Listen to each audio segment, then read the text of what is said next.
He was drunk on the air, and I went and sniffed the bottle. Oh, he didn't drink the vodka. It was rum. It was Coke. It was rum and Coke. And I opened it up because he's slurring on the air, all these things. And I went, okay, get up.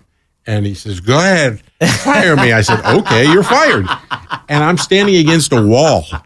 So a drunken guy just telegraphs his punch. Yeah. And he just hauls off roundhouses and punches a hole in the wall. Because I just got out of the way. Because you got out of the way. But he literally tried to cold cock. Oh, yeah. Benztown president Dave Chachi Dennis loves radio and all of his radio friends. Hey, Chachi. Hey, everybody.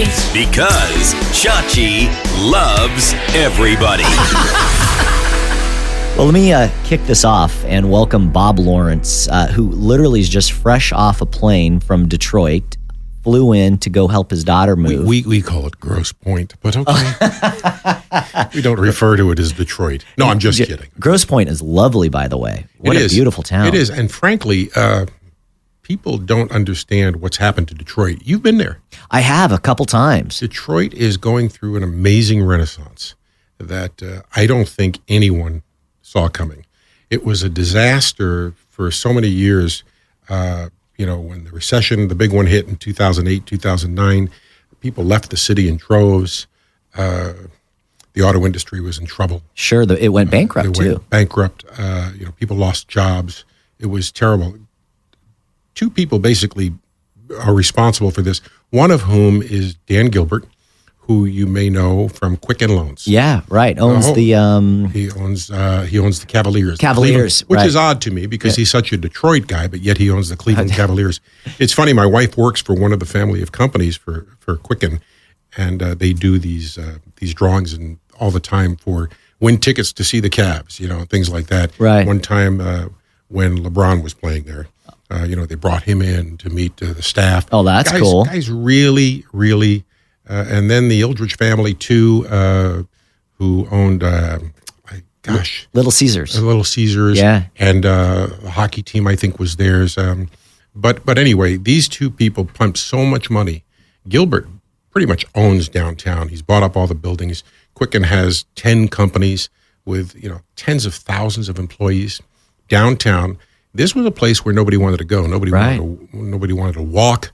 Now it is the place to be. If I was 30 years old and a millennial today, I tell you, I would be buying condos in Detroit. I was absolutely shocked when we went out to see you a few months ago. I went out there with Masa, and we stayed at the MGM, and we actually walked to the Tigers ballpark, which was probably, maybe about a mile. Yep. Saw a great game. We were in the second row and paid $44 for the tickets, which was just fantastic. Although you're still going to pay about $15 for a hot dog. I'm sorry, I don't get it. $15 for a hot dog. We walked back at 10 o'clock at night whenever the game was over, and not for a second did we feel unsafe. I actually felt that it was a much nicer downtown as far as the safety goes than downtown LA. Absolutely, and my wife has to walk about 3 blocks, maybe 4, every day to and from work. Sometimes in the winter it's dark, and 10 years ago there wouldn't have been a chance I'd let her do that, but she does it, and it's just a wonderful place to be. I make fun of it like people used to. You know what? Cleveland's another one where people used to make fun of Cleveland, if you remember, 20 years ago. The mistake by the lake, they used to say. Yes, exactly. Yeah. And it, too, went through the same kind of Midwest large city renaissance. And I frankly, if you would have told me 6 years ago that I'd be living in Detroit, I would have got, that is the last city, Chachi, that I would ever imagine that I'd be living in. I get it. I have only been there a couple times, but I was so impressed by it, and I've absolutely fallen in love with it. One of my very best friends is from Detroit, and so I know quite a bit about it. He grew up there, and his mom is still there, and told me about all the issues it's had. I know you guys had a corrupt mayor that unfortunately, bad. Yeah, bad. Just spent I think millions and millions of dollars of bribes. He told me about, and a lot of construction that they had promised never was done. Responsible for a lot of the problems that led to the fall of Detroit, but now and by the way, it has a rich radio history. Detroit, when you go back to some of the greatest radio stations in America, I mean, you could point to the Big 8, sure, back in the day, even more contemporary HYT, hot hits. that DVD. I mean, you've got some DVD. great radio stations When there. I was doing research for broadcast architecture back, 20 years ago, we were working in Detroit, and I just thought, God, what a rich radio history here. Not to mention Ed Christian, who is president and CEO, has lived in Detroit all his life, Grosse Pointe actually, and he ran WNIC for years. Oh, no kidding. Before he ever got into Saga. Oh, wow. Before he ever started Saga. Well, what I want to do, and I love that we got into this. We're going a little bit of out of order. Sorry. No, don't be sorry It's at all. my often a tangent squirrel thing. Let me tell you, first of all, and thank you again for coming. Bob literally just got to town. His daughter, Kristen, is getting ready to move to Salt Lake City. Yeah. So he comes in on the day that she's getting ready to move. I don't know if that is to avoid sticking the mattress and carrying that down 3 flights of stairs into the U-Haul, or he's just that nice of a guy. That's coming on Monday. But really appreciate you taking time out of your Saturday to be here. As we asked you before, we love to break the ice with your favorite, or with our guest's favorite cocktail. Tell us what you chose and why you like this drink. Why chachi? I don't drink. This is Diet Coke. I don't know what you're. It's a clear Diet Coke. Yeah. You guys are really good, Kevin. You're really good at getting us some Diet Coke that has no color to it. I'm a vodka guy. Yeah, and I'm on this diet. As you noted, thankfully. You look fantastic. I feel great. I've lost about 52 pounds since basically the second week of September. And I know that sounds like a lot. And it really is, but just a rebirth for me. But the only thing I can drink is vodka because it's low in caloric content. Okay. And I can drink it with either a tonic. What is this? Is this club soda? Good. I was going to say tonic has a lot of sugar. Sorry. You'll have to pour this out and bring me something. So that is my favorite drink right now. I've always been a vodka guy. And truth be told, it was because you can't smell it. Oh. They always say, if you're going to drink, you're going to try to hide it. Don't drink rum. That's for sure. And don't drink gin. Right. Because they smell bad. That is so and true. Vodka just doesn't have a smell, unless, of course, you drink too much of it and it comes out of your pores and you really smell bad, like alcohol. Well, cheers. Salud. Thank you again for being here. These offices are amazing. Thank you. I don't know that anybody realizes, how wonderful these are. They're, I don't want to call them extravagant because I don't think they are. They're just wonderfully set and great studios and beautifully designed and. Kevin was a large part of that. So when we built this out a few years ago, they really just you're given a shell, and we'd never done this before. And you are basically handed like a designer to help you with some colors and things like that the building helps you with. But you're really left to your own devices. And so Kevin was a huge part of helping us design this. And that doesn't surprise me because if you can make crystal clear ice, you can basically do anything. I'm pretty well convinced. And then Gary Kline, he used to be the chief engineer for Cumulus, also was a big part of helping us build this out. They really are fabulous. Thank you. Offices are great here. And thank you. We wanted to emulate a radio station. Absolutely does. Yeah. After I'd left, obviously, a Clear Channel, it was one of the things that I missed was that every day of being in a radio station. So we wanted to do the best we can. Accomplish your goal, because that's one thing I will say about working at corporate at Saga. You could be, you might think you're in a bank or an insurance company, because it doesn't have a radio field. We don't have studios. We've got offices. So, it's, they're all corporate offices. You got all the officers are there, but there's no studios. You got to have that, I think, that kind of creative influence. There's one radio playing. Well, there's two. There's usually one in Ed's office or mine.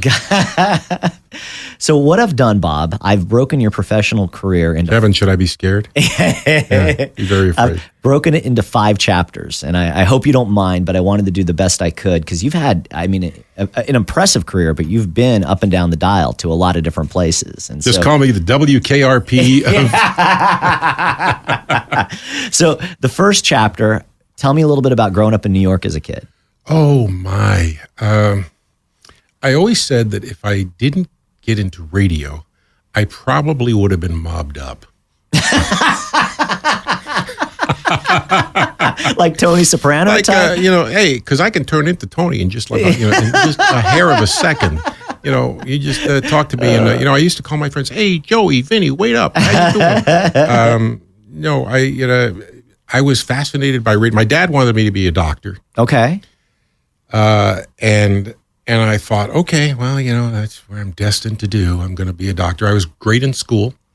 And how much time do we have here? Because we have, honestly, we have as long as you want. But I'd love to. I'll get to it quickly. Yeah. When I was a student, I was a pretty good student. I was one of the students that other students hated because I never had to study. I just went to class. In college, I went to the lectures. I did my work, but I never really went home and studied. And I still had a 3.9 or something like that. So things came easy to you. From a scholastic point of view, until I took chemistry. Now, if you know anything about pre-med, which is what I was, you can't get into medical school without getting through chemistry, physiology, the basic sciences. And chemistry is not one of those things you go to a lecture and try to remember, because it's formulas. Sure. And I thought, well, not a problem. Why would this be any different? Right. And I finished about half of the semester, and I go to my college professor, and I said, I'm not doing well in this. She goes, you're right, you're failing. And I said, no. In typical pre-med arrogance. No. I'm pre-med. What do you, no. I'm pre-med. I can't fail. She goes, no, you can't. I said, no, seriously. All right, I want to drop it. She goes, yeah, it's a little late. You can't drop it. I said, okay, I'll take it again. It's still going to be on your record. It's not going to get wiped out. You've got an F. And an F in chemistry for pre-med is a no-go. And I went, no, wait, I'm pre-med. And she literally said, not anymore. Wow. So she booted you from the program. Oh, well, she didn't have to, because I realized this is over. I'm not, so I try to go home and tell my dad, the doctor, that I'm not going to follow in his footsteps. So I always was enamored. I mean, I really think I sabotaged myself because I was enamored with radio. I used to listen to WABC in New York, Dan Ingram and Ron Lundy, and hello, love, good morning, everybody. It's just and Dan Ingram, the mumbler of all, yes, love it, yes, WABC. He just, and rest his soul. I thought it was the greatest thing since sliced bread. As a young kid, I used to listen to them play the records, and I thought, how did they get the band set up so quickly in between songs? Because I thought they were actually bringing people in and playing the music at 6 or 7 years old. So you're really taken with it. Did you want to, as a kid though, because you're already in pre-med, at a younger age, did you want to be like Cousin Brucie? I did. I was never a Brucie fan, although I respected his ability. I mean, I used to listen to him on WNBC back in the day before it was WNBC, long before that. There was great talent on so many radio stations out there. Then back when I was, 17 or so, I would listen to 99X in New York, WXLO New York. That's how they used to do the top of the hour ID. WXLO New York, which is a perfectly legal ID, and it was great. Yeah. And Bobby Rich was the program director. Okay. And from the Rich brothers back in San Diego days. Right. KFMB. You remember them, KFMB. But he was programming. Erica Farber was the general manager of WXLO. No kidding. At 27 years old. Wow. I did working not for know Arcade. that. Nope, 27 years old, the youngest general manager. I thought I was completely enamored. I mean, if you can do this at that kind of age, and it was a great radio station. So I went to a remote one day, and I meet a guy by the name of Dick Sloan. And Dick was doing middays. And I walked up to him. I said, hey, my name's Bob. I want to get into radio again. He's probably all of 25, and I'm 17 or 18. And I told him, and he said, hey, come on up to the studios one day. We're at 1330 Avenue of the Americas. I think that's where they were. 1440. I think it was 1440, because 1330, I think, was ABC. Anyway, so I go up, and I meet with Dick, and he brings me into the studio, and they've got their engineer, and all there is, it's kind of like this. There's a microphone on one side and a board on the other. Mm-hmm. And they just had a button called buzz that you'd hit, and that would tell the guy, there were no cues. They would hit this buzz button, and they'd hit the next cart, the next event. And so in walks Jay Thomas, rest his soul. And Dick says, this is Bob. He wants to get into radio one day. In true Jay Thomas fashion, he looks at me and he goes, schmuck! And he walks away. Probably similar to your dad's reaction when you told him you were leaving med school or pre-med. Oh, my dad, rest his soul too. I mean, gosh, so many people. He said, you with all respect, you sound kind of good, because I'd make tapes at home and stuff like that. But are you good enough to really compete and be the best? I said, I don't know, man. But he said, well, what's your B plan? And this is what I've told Kristen, I've told all my kids. I don't believe in B plans. I believe in going with an A plan. Right. Because if you have a B plan, well, what's different about the B plan? It's always easier. The B plan is always more simple than the A plan. That's why you have the B plan. It's a great piece of advice. So I've never been one to go for a B plan. I never had one. So that's really. But growing up in New York, it was the best radio town. I actually on Facebook got into an argument with a couple of guys recently about Chicago or New York.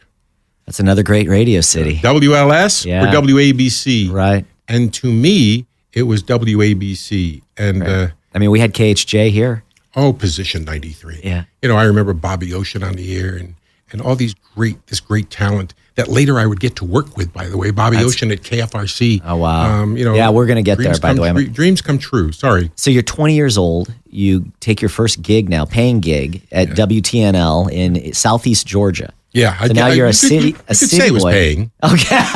You might say it was a paying job. So what does your dad say at this point? I mean, at this point, he knows you're dropping. He and Jay Thomas were friends. I don't know. But this has got to be a pretty big culture shock from you. Growing up in New York, being in market number one, your father's a physician, and you pick up and now you move to Southeast Georgia. I moved down south from New York, and here I am with this kind of New York attitude, which I've always had, by the way. I still think I have this New York edge to me. At least people tell me I do. I think I'm a big marshmallow, but people tell me you were, but now that you're down 56 pounds, you're not a big marshmallow anymore. I have this New York air about me. The attitude is, if you're going to ask me what I think, just be prepared for the answer. If you don't want my opinion, don't ask me. And if you do, then be prepared for the honesty. Yeah. Which I was going to get into this a little bit later on too, but I love that candor about you because there's so many people that you deal with, unfortunately, that just aren't exactly straight with you. And I think they're trying to be nice. They don't want to hurt your feelings. And a lot of times it gets really hard to ascertain what is it they want or what they need you to do without the directness. I try to be sensitive. I mean, I do, especially with people that I work with, because I don't, I believe that I want to motivate them more than chastise, so I hope I come across that way. But, back to the Georgia thing, here was this New York kid at 20 years old in 1978 going down to Southeast Georgia. This is about 70 miles southeast of Savannah. Beautiful part of the country. It's great. It was about 40 miles from the Floridian border. Okay. What's it near? Vidalia. You've all heard of Vidalia Sure. onions? Okay, that Vidalia. The Claxton fruit cakes that we all buy, Right. They're all Claxton, Georgia. So I get down there, and here's the truth. Now, nothing against Southerners, because my wife now is a Southerner. Oh, that's and right. a Mississippi Southerner. Yeah. So she's got quite the accent. So one day, a guy walks up to me not long after I arrived and said, "Hey, boy." And I said, "Yes, sir." He goes, "Know the difference between a Yankee and a damn Yankee?" And I said, "No, sir." He goes, "Yankees come down to visit." And he left it there. And I guess I had to figure out the rest because it didn't take me much to figure out, okay. I said, "Fear not. I really don't plan on being here all that long." It was a different. What was your gig there? I was doing, I got hired out of college to be, I think I started, I can't remember his mornings or afternoons.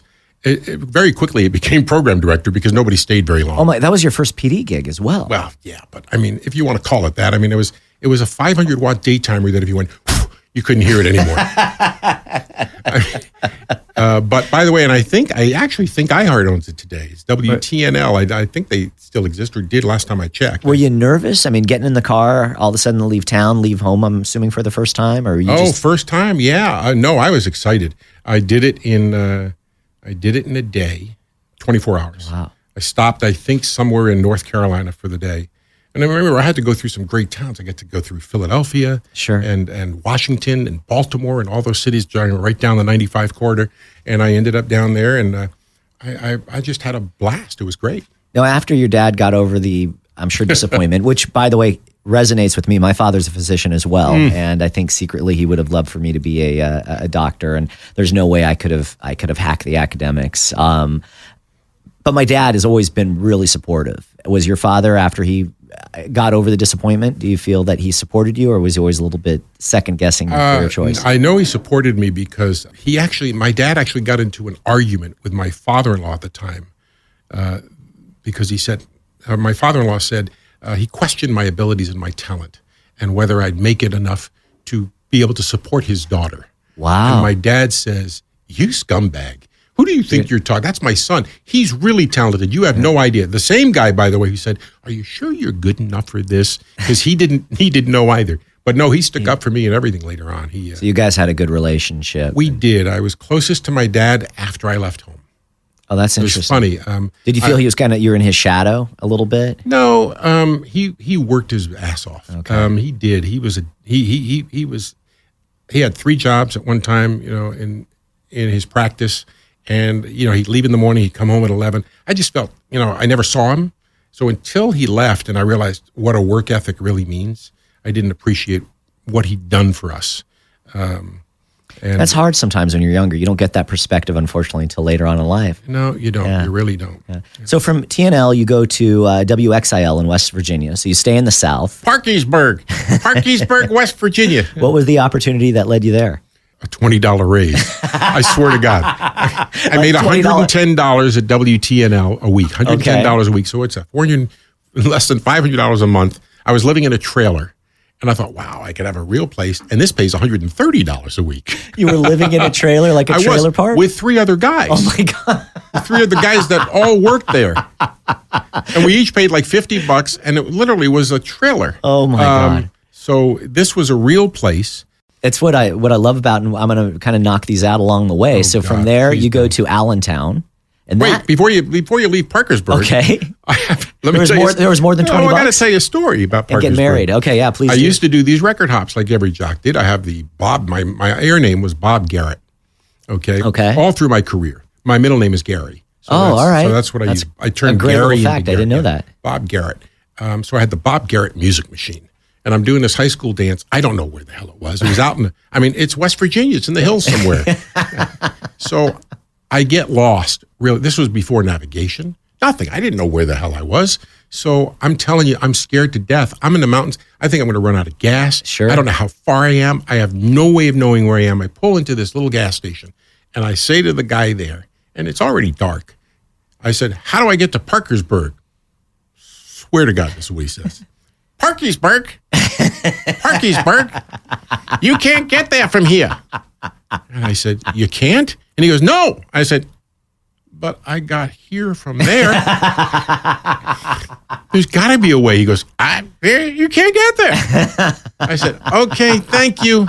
First day there, I go into a restaurant and I said, "What kind of pie you got?" The woman says, "I got apple pie with ice cream, cherry pie with ice cream, blueberry pie with ice cream." I'm like, oh no. But the pie was great, though. It was probably wonderful. It was a great town. I actually loved Parkersburg. It was a great radio station. I mean, it had, as far as I knew, it had the best teen numbers. That this was Arbitron at the time.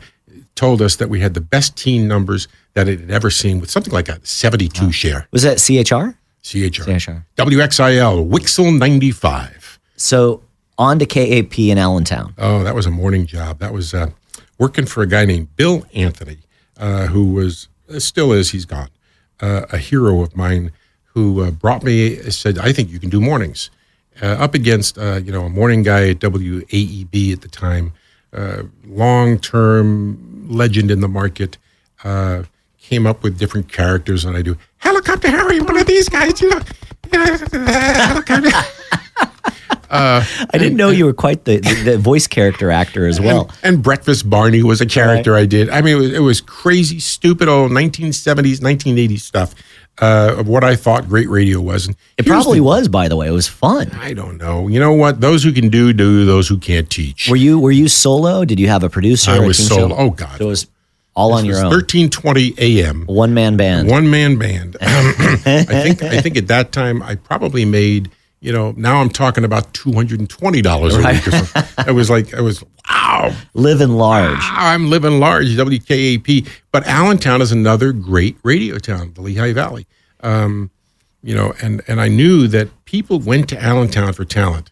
So that was really part of the draw there, because if you go and you look at some of the guys from WABC came out of Allentown, I went, okay, I'm going to make a decision to actually try to work in a town where they look for So it was other like talent. a feeder market, basically. Kind of was, yeah. Because you make a gigantic jump there. From there, you go to Philly to CAU, and you become one of the hot shots. So Yeah. how does that all come about? That was 1981. And remember, I'm only like 22, 23 years old. I got a call from Mike Joseph, who was the hot hits guy, and he was going to be responsible for the resurgence of Top 40 of CHR because it had died. Remember, the disco era killed CHR. You know, it was disco and, you know, the whole, you know, burning records and... Sure. Which, that whole record burn took place, was that in Detroit? Chicago. Chicago. Okay, Yeah. okay. I think it was Steve Dahl, I think. I think it was. I think you're right. Dahl. Yeah.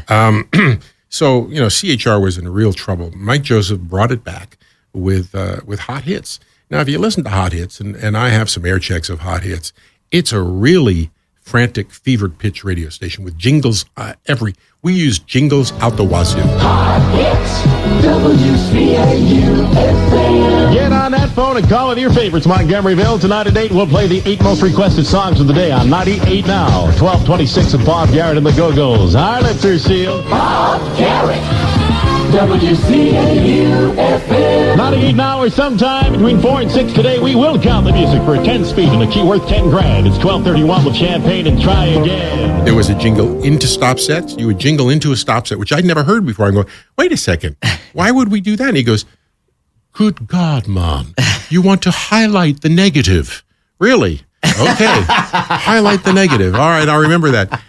But Mike was also working with, you know, the guys at WABC. He will tell you that he is single-handedly responsible for WABC, and forget Rick Sklar. I taught Rick Sklar everything he knows. Mike was really, really unique when he hired all of us. And let me see, there was mornings with Scott Walker. He came from BJ 105 in Orlando. It's amazing I still remember this. Rich Hawkins came out of Columbia, South Carolina. Rich would later become a regional for Clear Channel. Then I did noon to 3. Rich did 9 to noon. Then there was Todd Parker. Sorry. Todd came out of Albany, New York, I think. And Terry Young, the Motormouth Terry Young, who's still working on Sirius, came out of New Orleans. Billy Burke, who eventually worked at KISS and all those places. Billy Burke worked at K-Big as well, yeah. Yep. So we would sit around and we'd do these dry runs before we launched the format for about a month. So you get hired, and it's basically top secret because you're getting ready to flip this format. Top secret. They bring us all into Philly. We stay in, a hotel for a couple of weeks. They hold us up. We come to the radio station and we do these dry runs in the production room, which I hated. I still think voice tracking sucks, by the way, even though everybody does it. Because something about being live on the radio is totally different. I would agree with you. There's Totally a soul. There's something about the live. I completely agree. And now, not only, everybody voice tracks and all, but even the live talent, you can't do it live anymore. You're not listening on the air. You're listening because of the HDs. Everything's delayed. Yep. So you're listening, through processing that isn't real on the air. Anyway, so we're sitting around. I'll never forget this. One day I said, and he would do these dry runs, and then he would critique us in a circle. I mean, we're literally looking at each other, and he's with his legs crossed, and he's probably all of 55 years old at the time. I thought he was an old man. He's got his notepad, and he's taking notes with a stopwatch, because if you talk more than 10 seconds... Oh, my gosh. Oh, God. You can't talk more than 10 seconds. There's no... 10 seconds is all you get. So he was less is more before less is more. Oh, gosh. If you can't tell a story in 10 seconds, don't bother. Wow. This was really fast-paced That's radio. pretty intense. I mean, how old are you at this time? 22, maybe. I mean, so this is a gigantic market jump, but you've been now pretty, I don't want to say unsupervised, but when you're working at a smaller station, you don't have the resources, the people around you, and now you've got someone literally having you do rehearsals with a stopwatch. Nobody taught me discipline prior to Mike Joseph. I never knew what discipline was. I never knew how to be a jock. I didn't know that it's not only what you say, it's what you don't say. I got so many great things from Mike Joseph, but the one that stands out is I remember sitting in the circle and it's my turn, and one of my breaks, here's what I said. I said, 98 now with Bob Garrett, it's 1:03. And he said, whoa, stop the tape, go back, play it again. And I went, 98 now with Bob Garrett. It's 3 past 1. He goes, stop. What did you say? And I went, well, you heard it twice. I can repeat it for you. He goes, what time is it? I said, it's 3 past 1. You should be parking cars for a living. Oh, my God. And I said, you are an idiot, he says. And I said, why? He goes, digital time. Digital time, digital time, digital time. Nobody says 3 past 1. And he goes around the room. Billy, do you say 3 past 1? Oh, no. No. Wow. Terry, what about you? I've never used anything but digital time. I only use only digital time. And everyone, of course, throws me right under the bus. And you're feeling about 3 inches tall. Yeah, and he hits me with a pad. And Are you serious? Yeah, he smacks me with his legal pad. And I said, what's that for? He goes, because I want you to remember that you never use anything but digital time. I said, but you would want me to say 103? Yes. I said, 103 is Magic 103. That's our competition. I don't want to say their frequency. You really are an idiot. I mean, and that was, so he taught me, how to self-edit, that brevity is everything. You talk to people I work with, they'll still tell you, I say that all the time, brevity, brevity, brevity. If people say, how long is a good bit? Well, if you have to ask me, it's too long. And, if you can tell a good story in 3 minutes, you can tell it in 90 seconds. So it's all about, there is no right time. It's learning what not to say. It's learning what to say. Right. So you've been on radio. You're 22, and you've now been called a schmuck, and an idiot. Oh, I've been called a lot worse than that too. I can't say it here exactly, but you kept your chin up and stuck with it, man. I did. So you're finally on the air there. What does that feel like? Are you nervous? You're just about to crack the mic for the first time? Philadelphia. At the time, it was market number 5. I'm in the business only 3 years, and I was blessed. I just thought, God, I am so lucky. I am so lucky because I never honest to God, Chachi, I never thought I was that good. I thought I was okay. I was what I still call a dime a dozen jock. A guy who, what am I going to make? 60 grand a year at top end. And I went, you know what? I don't have, my dad may have been right. I don't have what it really takes. I know what it sounds like, but I don't know that I can really do it. And, I'm not quick enough. Maybe I don't have the self-confidence at 22 years old to really. So, I wanted immediately. I remember sitting with my first wife, sitting in the studio. She went with me we used to work 6 days a week, 6-hour shifts on the weekend. And I said to her, I'm still having fun at this, but the day I stop enjoying this is the day I'm not going to do this anymore. I always want to do better. Mm-hmm. I have that kind of drive. So I said, I want a program. So that's what I always wanted to do. I want to show people, I want to teach people how to do better than I can do. And that's what my goal was. And is that when you had that realization that you wanted to pivot into programming? I did. Basically it took a couple of years. It wasn't like at 22, 20. I was 23 actually. 1982. Yeah, I was in 82 by that time. And now I'm 20. So in 81, I'm 23. In 1983, I started to realize after a couple of years there, I'm kind of bored. I'm kind of bored. I feel like I'm stagnating. No one's, I don't know. I felt like the jaws of teens were closing in on me.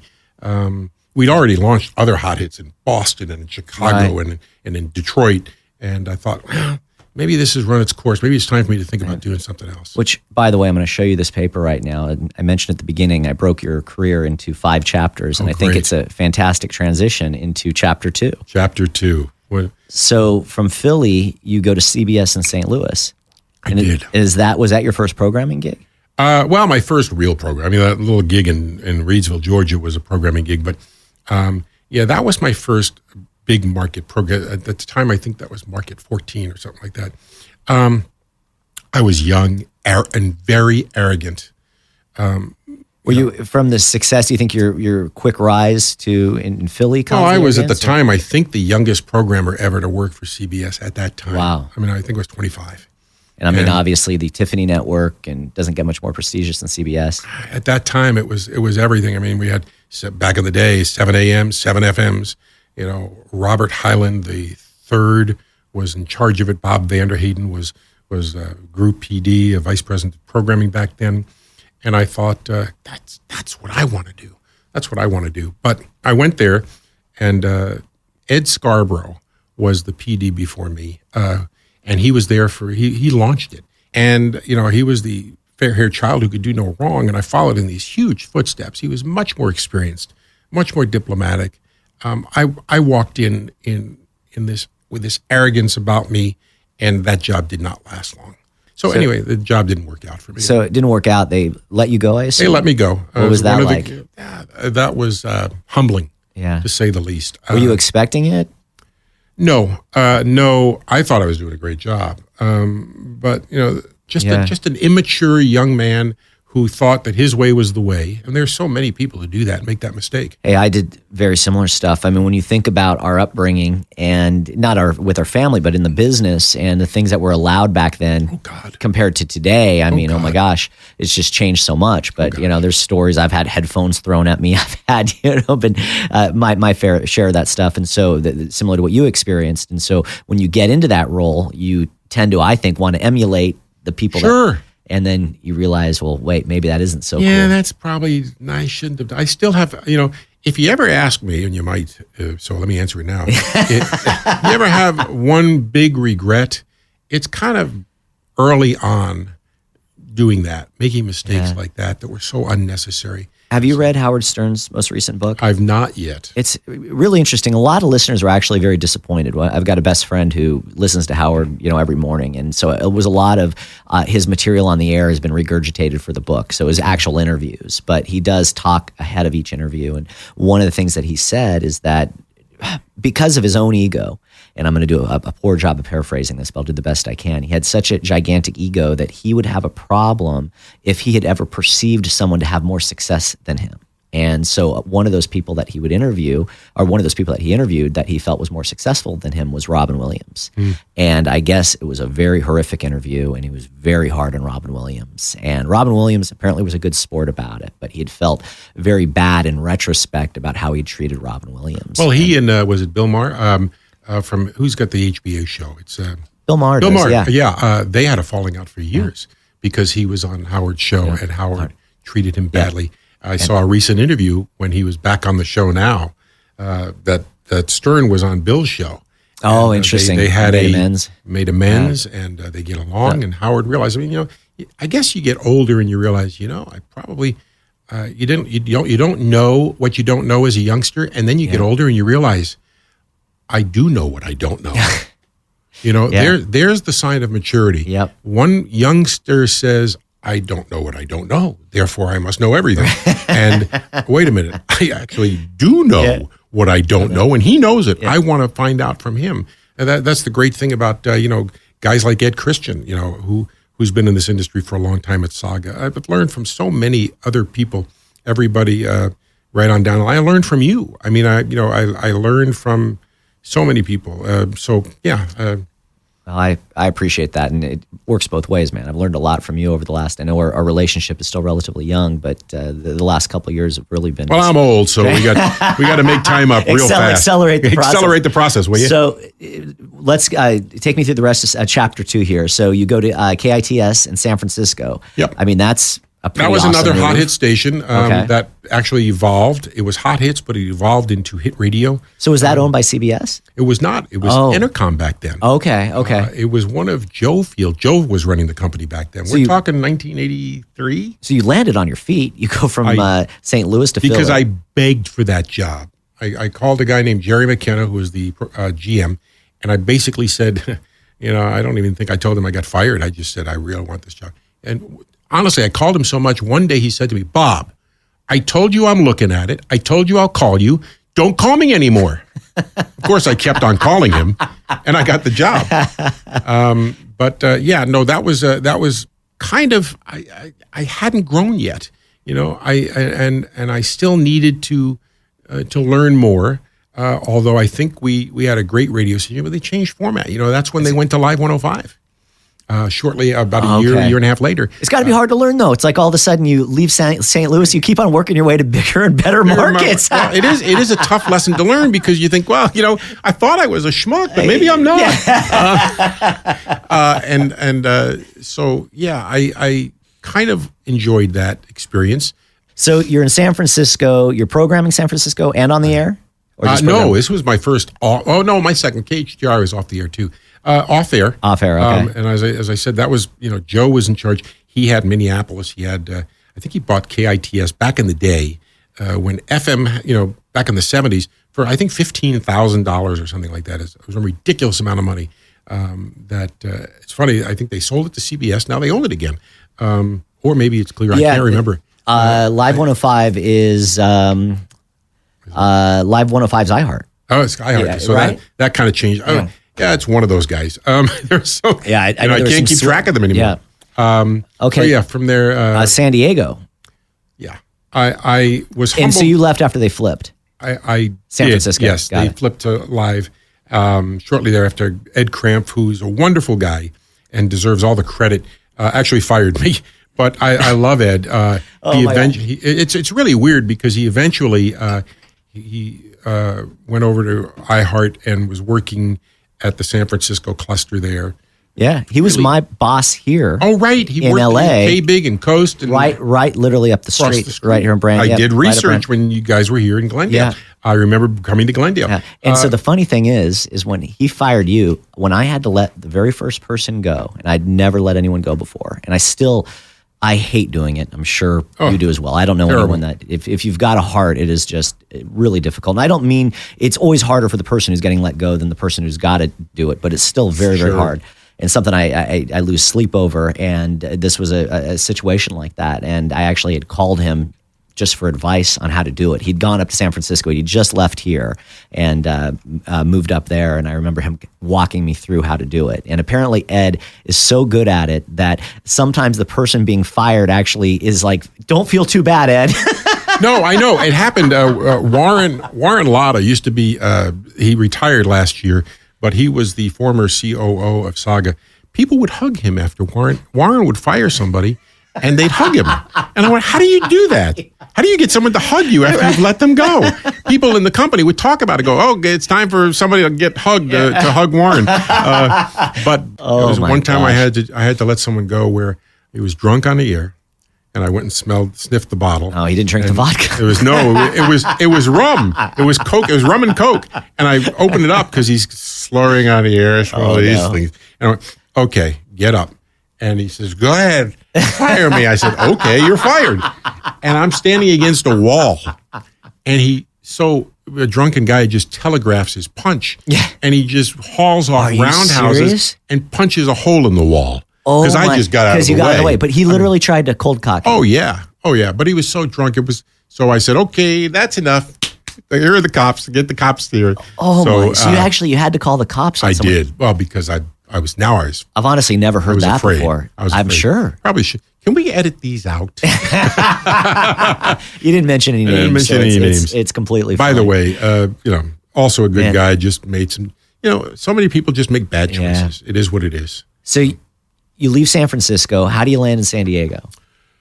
A wonderful guy by the name of Nick Bazoo. Now, in San Francisco, up against KITS, I was up against KMEL. And they just clobbered us. When KMEL came on the air and moved off rock and went CHR, they clobbered us. And Nick Ferrara, his professional name was Nick Bazoo, knew I was having a little bit of, I was having a rough time. Now I'm out of work for 6-7 months. Oh, you are in San Francisco. Yeah. And now I'm doing swing work on some other. I'm doing swing work at KFRC, which, by the way, is where I worked with great talent like Bobby Ocean and all these great guys at KF. Dr. Don Rose. Yeah, was the Duke up there at the time? The Duke was there. Duke is the one who he actually had a secretary fire me when they changed format. Are you serious? Yeah. I've given him crap before for having me fired on the phone. I was a part-time guy, and they were changing format. What are they supposed to do? Call it. So Nick calls me. I'm up in San Francisco, and he says, "Hey, I hear you're having a tough time. I got an afternoon drive opening and a production director's gig. Will you be interested?" And I went, "Yeah, hell yeah, working for Nick Bazoo. You kick their ass. I want to learn from you." He hired me, went down to San Diego, fell in love with San Diego. That's it. I mean, that to me was home, as you're going to probably mention, for a long, long time, especially when I had a decision as to where I could live if I made my own choices. So worked there. What happens? They change format. And they become the Wave after Frank Cody's success here in LA with KTWV. Sure. KMET went to KTWV, and they launched the wave. I think it was 86, 87. That becomes Kiffam, right? No, Kiffam. No, that was Kiffam. That's different. KSWV. Oh, KSWV was where we were in San Diego. We took it was Gannett, and we put the Satellite Music Network on with the Wave Network. Okay. The irony of that is I was the sole survivor there. They let everyone else go except me. Now I'm put in charge of the Wave. And Kenny G Records. And Kenny G Records. And really finding our way through this because nobody knew what this format was really capable of yet. So yeah, that's how I got in, stayed there for a while. And Frank Cody calls me one day. And he says, you know anybody who'd be interested in producing Japanese programming for us? Yeah, thank you for bringing that up. So, we're going to go into now this is officially now chapter 3. Chapter 3. Yeah. So how is it that you go, all of a sudden, you're programming here in the States, and do you go to Japan? No, I visited, but I never worked there. I went there to meet the staff and the people, and I'm programming music for smooth jazz in Japan. It was called J-Wave. Okay. J-Wave. Now, there are some funny stories to this as well. They said, would you know anybody who'd be interested in doing this? And I went, well, how much does it pay? And where is it? And he said, well, it pays X amount of dollars, and it's in Princeton, New Jersey. And I went, Princeton? Isn't that near Plainsboro, New Jersey? And he said, yeah, it's the next town over. That's where my daughters were. No way. And I went, oh, wow. It's a sign. Yeah. If you ever seen the show about the Four Seasons, it's a sign, Frankie. My daughters were there, and I said, yeah, me. And so I took the job, but I had to move to Chicago for 9 months because they had to build studios in their Princeton offices. So they're basically building a satellite network, it sounds like. Yeah. The Japanese already had the network. We were just going to program a lot of their programming. Interesting. But did they want it to be American content in Japan? It was more about the music. Yes, it was. I remember the voiceover were Americans. They were very into the American way. Yeah, there's a similar story with I believe Kiss FM here in LA back around the same time. They had it was a simulcast or there was some sort of yes, it was the same company. Yeah, okay. So it was kind of block formatted, and they would have different American things on there. You know, they were very much into what we were doing at the time, and I did that. So then I moved to Chicago, worked out of WNUA. For about 8 months or so until they built the studios. Then I moved to New Jersey. And eventually that became, I realized they were doing research and all. I went, wow, okay, whoa, cool. There's another aspect to this industry I've never really understood before. I want to get into the research end of this. Wow, I could be programming and research. Hence, broadcast architecture, the science and the art combined. And then I decided I was going to. I see. So the Japanese company was doing a lot of research, I'm assuming on records, on what they were going to put on. We were doing research not only for radio. We were doing research for Breyer's Ice Cream. We were doing research for all these other non-radio companies, as well as radio. We did. BA was? Yes. Okay, but hold on really quick. Let's go back to the Japanese company. Sorry, I just want to make sure I completely understand. So you're programming in New Jersey for them. Yep. We're sending them on, everything's on DAT. Okay. Programming. Yeah, we didn't upload it back then. We couldn't do that. So we sent it on DAT, the old and then mini disc after that, Yeah, the little cassettes, tape cassettes. But you get introduced to research at that point? From Cody Leech Broadcast Architecture, because Owen Leech, who was a partner, came out of research. Frank Cody was the other partner, came out of programming. So they created Cody Leech Broadcast Architecture. Okay, understood. And then we were doing music testing. We figured, okay, we have this dial technology. Sure. We used to use that. What can we do with this? And Owen and his genius thought, wow, what would happen if we tested music this way? Because they were using it for television testing on Madison Avenue. Emotional testing. Right. And wow, let me see. It's kind of like the radio. You turn it up when you like it. You turn it down when you don't. That might work. Steve Rivers, rest his soul, was part of the testing process because he was working at KISS in Boston at the time. So that's how I grew close to Steve. And, how do we measure burn? Did we need to measure burn? Unfamiliarity, all that kind of stuff. And you always start the dial at 50, I remember. Well, that's where you'd start each pod of Each music. pod of music, right. But from one song, you just went from one song Right. to the next. There was Yeah. because that's the way people listen to the radio. Yeah. It doesn't matter where people always say, well, doesn't one song influence the other? No more than it does when you're listening to the radio. Yeah. I mean, no more than I would turn this song off because the last song was this. I mean, it doesn't make any sense. And that's where we really realized that burn is a function of current music only. That library music, songs 25, 30 years old, they don't burn. They just have to be rotated properly.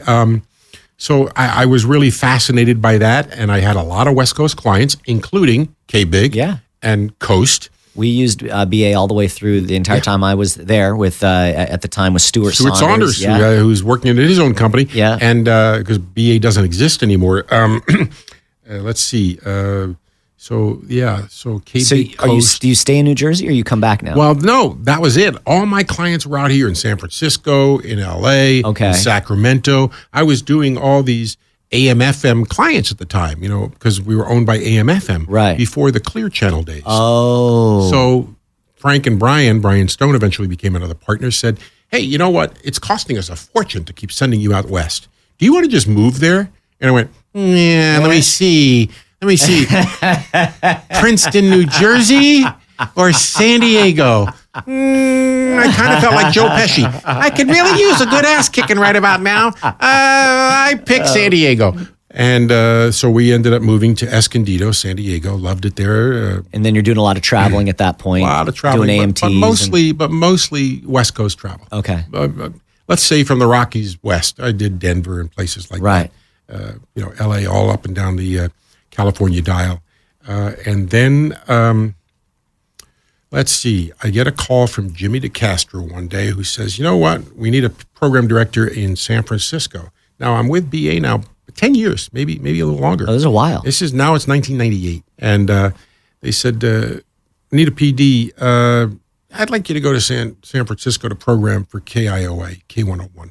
And I went, I don't know how that's going to go over because now my wife loves San Diego. Sure. Who wouldn't? Sure. And so I go to New York for a Jam and Oldies kickoff launch where the GM is going to be. Jimmy's there and everybody's there.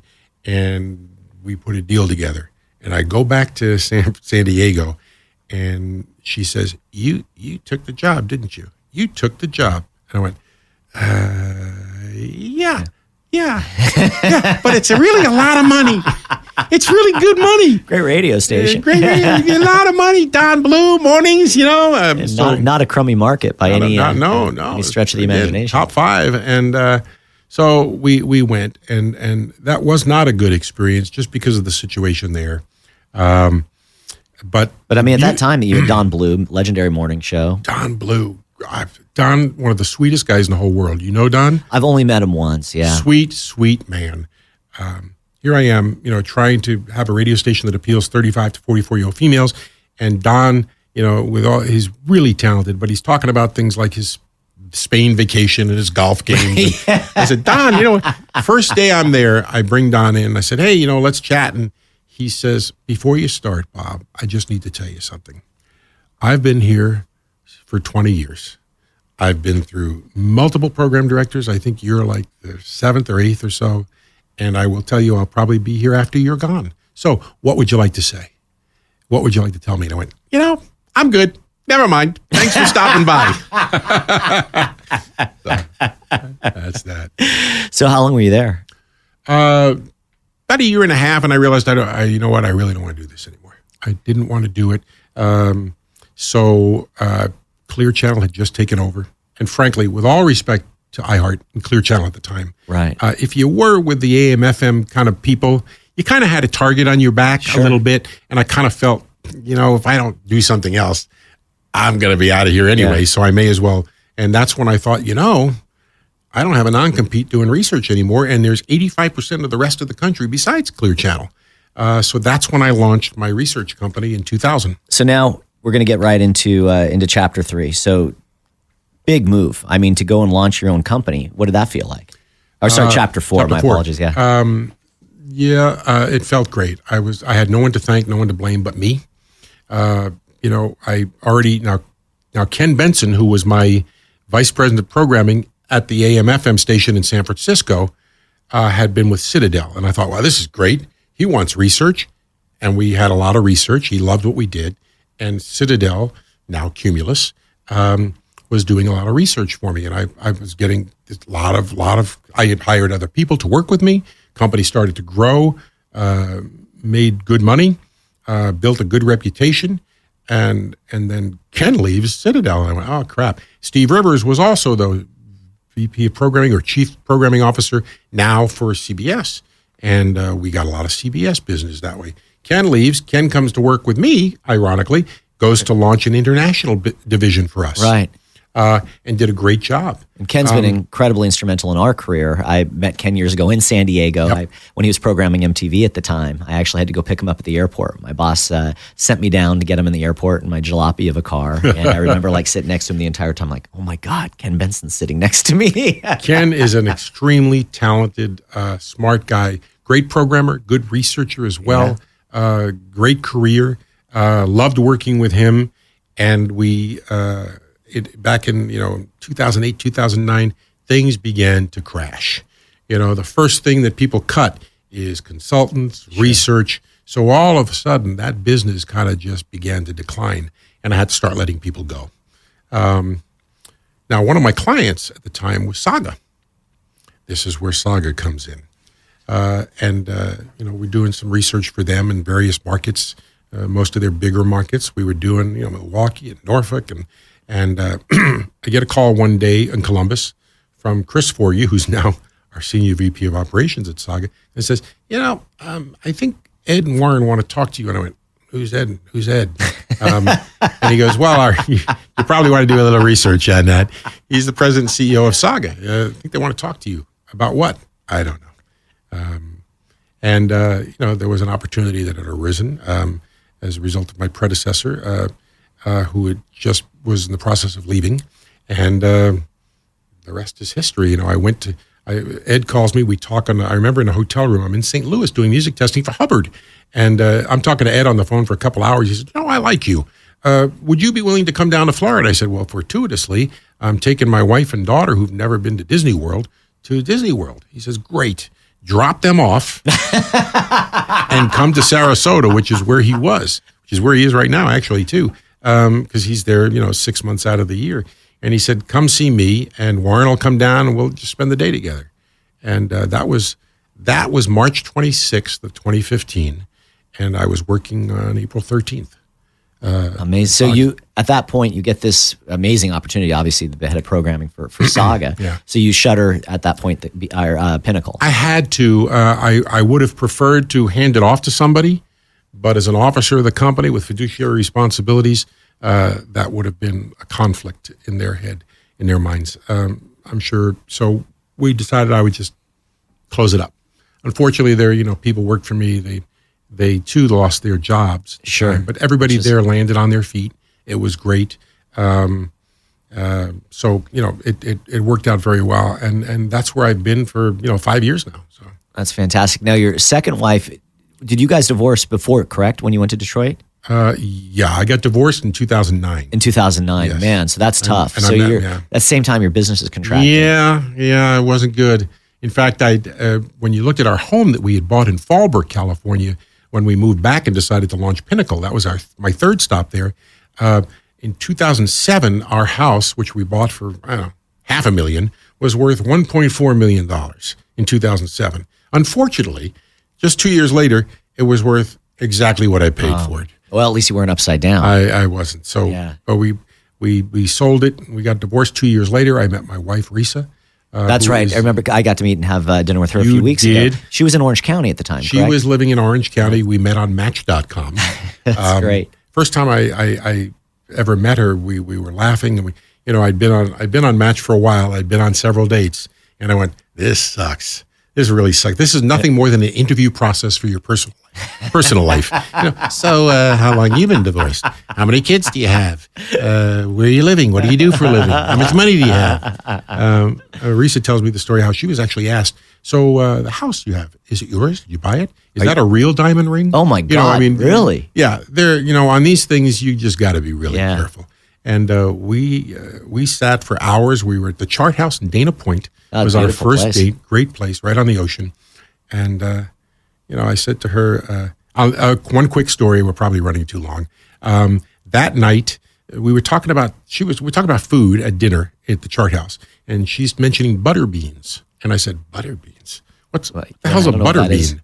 And she goes, butter bean. What do you mean? You don't know what a butter bean is? I went, there's no such thing as a butter bean. She goes, there absolutely is a butter bean. And I, in her wonderful, beautiful accent that still I get excited to hear, I said, that is just a bunch of crap. There's this is how honest we were in the first night. We were just having fun. And I said, I'll tell you what, I'll make you a bet. I'm going to go up to the first 4 people that I see here and ask them if there's a butter bean. She goes, okay. And whoever's right pays for the next date. How perfect is that? I already had another date. I already had my second date booked. This is great. That was a great So I great get move, up, man. I walk around. There's 4 women seated right next to us. I said, excuse me, ladies. We're on a first date here. We're just getting to know each other. She says something about butter beans. Is there really such a thing as butter beans? And they go, absolutely. Lima beans, lima bean, butter beans. No, there is a butter bean. I went, okay. When? She goes, tomorrow. And our second date was a Friday night. Next date was a Saturday night. Oh, man. And we were married. I remember the date. It was February 18th, 2011. And we were married December 2nd, 2011. That's So, incredible. yeah, Well, within congratulations. 10 When months. you know, man. Yeah, you kind of do. That's so fantastic. She is a wonderful inspiration to me. So you pick up, you leave to Detroit. What is that like to leave San Diego to Detroit? I know this is perfect. So we're wrapping back around to where we started the conversation. That was scary because I really did love working for myself. I hadn't been in the corporate world for a little while. I think that was part of the trepidation on their part too, was that, Bob hasn't been in the corporate world. He's been his own boss for a while. Sure. I wonder how that's going to work out. So it was kind of a learning, and I've matured. I mean, I'm 60. I'm going to be 62 in January. So we're only. I thought you were like mid 50s. You look fantastic, man. Well, thanks. Yeah. He's lying, by the way. You do. In 2015, I was 57, 58, somewhere around there. So I mean, I was. But that's the beauty of, and part of the enamored thing about that was, how many companies hire a 57, 58-year-old guy? Ed values seasoned professionals. He values experience. He doesn't minimize it. He doesn't get to a point where he goes, you know what, he's going to want too much money, whatever the case may be. So to be valued and have still value in my life as a seasoned professional, I think is part of the draw for me. What's more stressful, overseeing, you've got over 100 radio stations that you're responsible for, or overseeing your own company?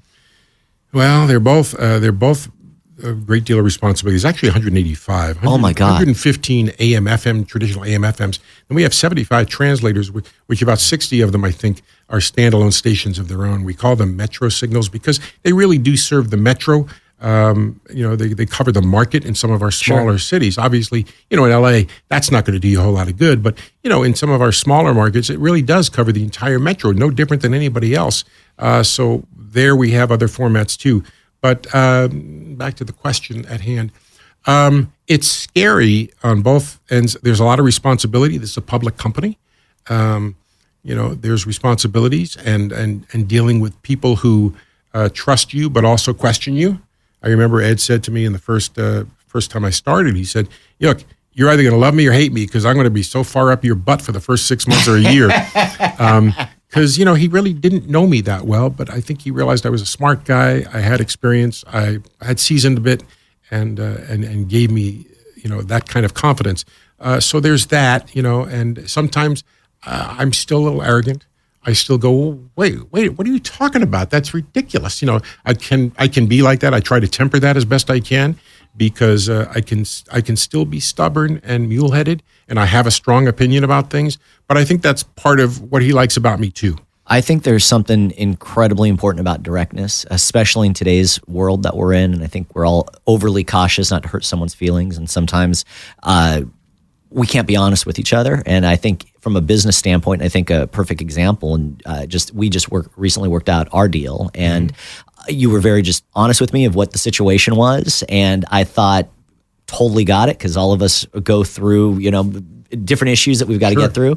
And I found it so incredibly cool that actually, after we got that deal done, that Ed actually sent me a note just telling me how much he appreciated it. That's the kind of guy he is. We look for partners, and I think he worded it best, because I did see that email. He worded it best that we're looking for long-term relationships in all partnerships. I hate being called a vendor, and I don't call you a vendor. I consider you a partner. When I was doing research and had my own company, I always hated when someone says, "Oh, you're just a vendor." No, vendors sell things out of machines that you push the button, a soda can drops out of. I'm a partner. I want to partner with people, and we believe that. And he really appreciated your honesty and your ability to be flexible and all the things that you do. Not to mention the quality of the work. He's heard it. I've heard it. And I'm not pimping you here. I'm just saying that he does appreciate that when people are willing to give and take. There's a mutual respect that way, and he considers you now. And I think I mentioned this. It goes a long way. He considers you a partner with Saga. Well, it's been an honor, certainly, to work with you, and I've only gotten to shake his hand once, but I've got the utmost respect for everything he's accomplished. When you look at your guys' balance sheet. Wait a minute, you got to shake his hand? Yeah, I've never shaken his hand. What the hell? Hold on, let me get him on the phone. But the balance sheet that you guys have, and just how well the business has been run, zero debt. It's one of the negative debt. Actually, the company, it's one of those things where we have, and that's what I think negative debt is defined as, more money in the bank than you owe. And that's negative debt. So it's really well operated. It doesn't overspend. It doesn't underspend. It's carefully thought out.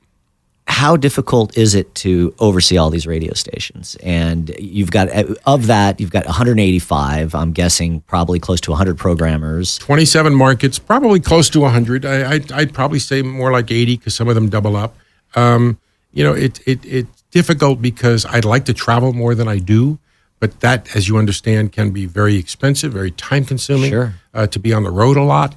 And then I'm not in the office to share the responsibilities. We're very collaborative at Saga. Yeah.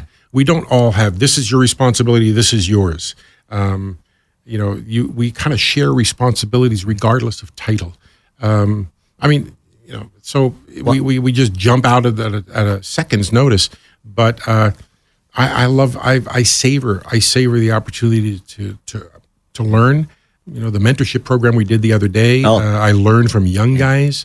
I learned from experienced guys. I try to teach people who are less experienced and have great. We have all of that in a company like this. We get to experience it all. My second to last question: walk me through your day right now as the head of programming for Saga. Well, I come in, I look online, I go to Amazon, I listen to iTunes for a while, I fill it with my phone.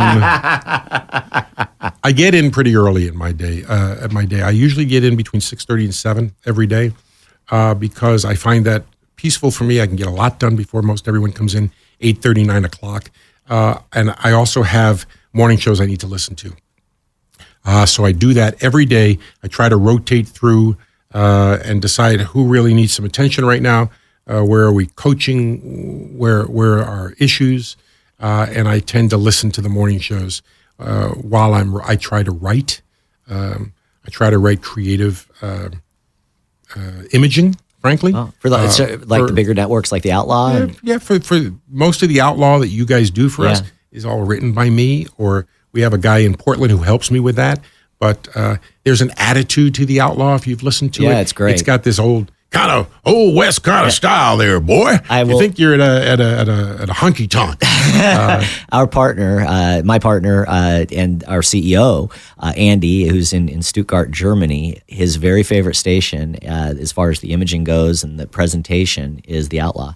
It is really unusual. He thinks it's fantastic. It is one of our favorites, and we just kind of came up with it. We heard something similar to it once, and how can we kind of play on that? And then we've got Pure Oldies, which is another one that I write for a lot. That's kind of with the old boss radio style.